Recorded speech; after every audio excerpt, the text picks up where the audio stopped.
Summarizing a talk that I gave in September at Carnegie Mellon University, there's an academic tradition called the last lecture. Hypothetically, if you knew you were going to die and you had one last lecture, what would you say to your students? Well, for me, there's an elephant in the room. And the elephant in the room is that for me, it wasn't hypothetical. I've been fighting pancreatic cancer. It has now come back after surgery, chemotherapy, and radiation. And the doctors tell me there's nothing more to do and I have months to live. These are my most recent CT scans.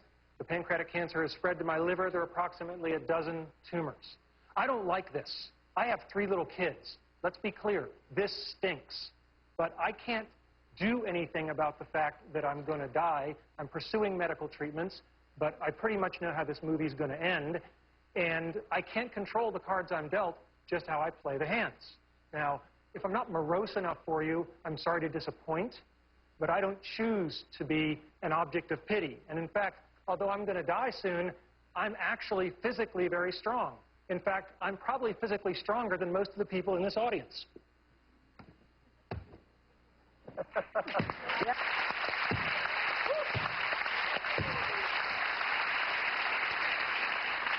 So, today's talk is not about death. It's about life and how to live, specifically about childhood dreams and about how you can try to achieve them. My childhood dreams, your childhood dreams. As a child, I had an incredibly happy childhood. I went back and raided the photo album, and I couldn't find any places where I wasn't smiling. Right? I just had a great childhood.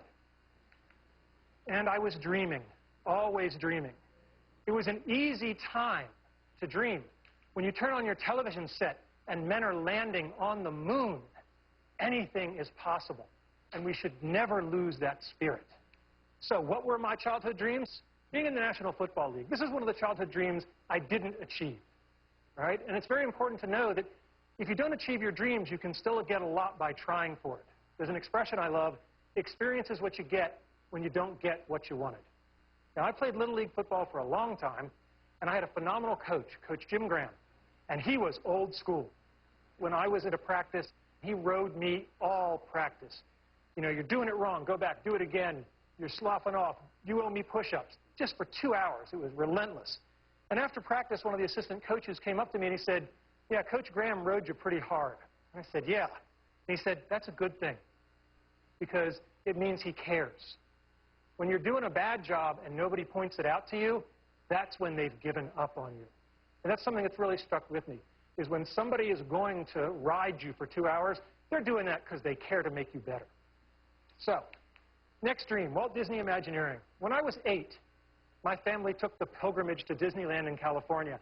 And it was this incredible experience, the rides and the shows and the attractions and everything. And I said, gosh, I'd like to make stuff like that when I get older. So I graduated from college, and I tried to become an Imagineer. These are the people who make the magic.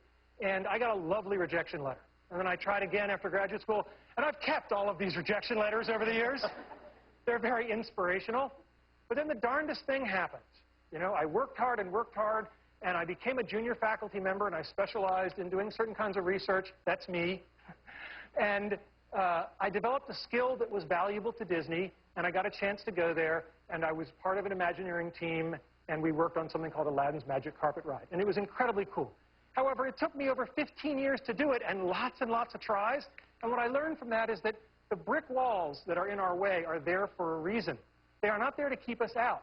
They are there to give us a way to show how much we want it. If you're going to have childhood dreams, I recommend you have good parents. I lucked out. I have great parents. This is my mother on her 70th birthday. I am the blur in the back. I have just been lapped.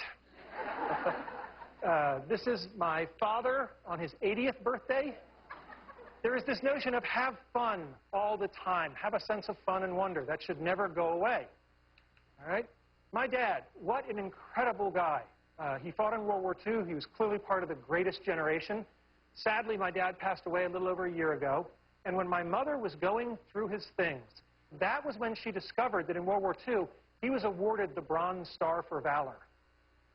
In 50 years of marriage, it had just never come up. There's a real lesson in humility that I can learn from my father there.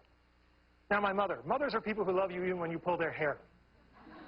And this was the kind of relationship I had with my mother. And my mother, speaking of humility, was always there to keep me in check.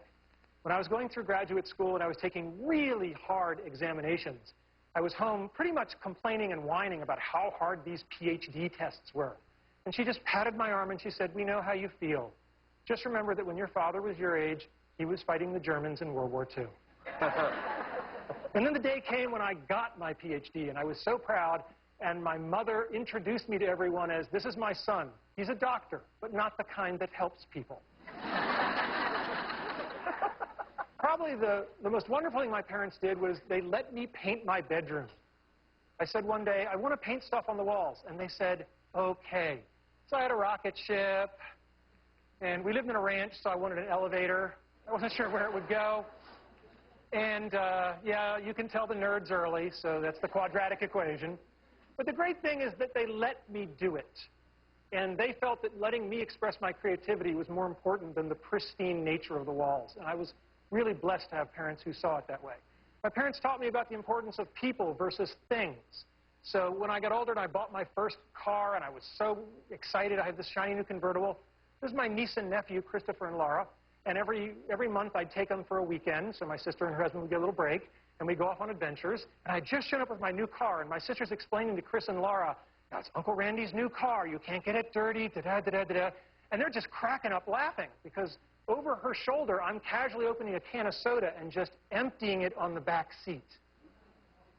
And they come running over. My sister says, "What are you doing?" And I said, "It's a thing. It's just a thing." And I'm really glad I did that, because at the end of the weekend, as I was driving them home, little Chris, who was about 8 at the time, had the flu, and he threw up all over the back seat of my car. And I don't care how much value you get out of owning a nice, shiny, pristine thing. It's not as good as I felt knowing that I made an 8-year-old boy not feel guilty just because he'd had the flu. Next thing, you better decide early on if you're a Tigger or an Eeyore. Tiggers are energetic, they're optimistic, they're curious, they're enthusiastic, and they have fun. And never, ever underestimate the importance of having fun. I am dying soon, and I am choosing to have fun today, tomorrow, and every other day I have left. If you want to achieve your dreams, you better work and play well with others, and that means you better live with integrity. Simple advice that you'll find hard to follow: just tell the truth. Second thing, when you screw up, apologize. There are a lot of bad apologies in America. A good apology has 3 parts. I'm sorry. It was my fault. How do I make it right? Most people skip that 3rd part. That's how you can tell sincerity. The last thing is that we all have people that we don't like, that have done things we don't like, and what I have found is no one is pure evil. If you wait long enough, they will show you their good side. You can't make them do it in a hurry, but you can be patient. Show gratitude. When I got tenure as a young faculty member, there were about 15 young kids who'd been working in my research lab. I took them all down to Disney World for a week on my nickel. And one of my colleagues said, "This must have cost you an arm and a leg. How could you do it?" I said, "These kids just worked day and night for years so that I could get the best job in the world for life. How could I not do it?" I mean, gratitude is a very simple thing, and it's a very powerful thing. And lastly, I don't think complaining and whining really solves the problem. This is Jackie Robinson, first black major leaguer, had it in his contract not to complain if people spit on him. All right?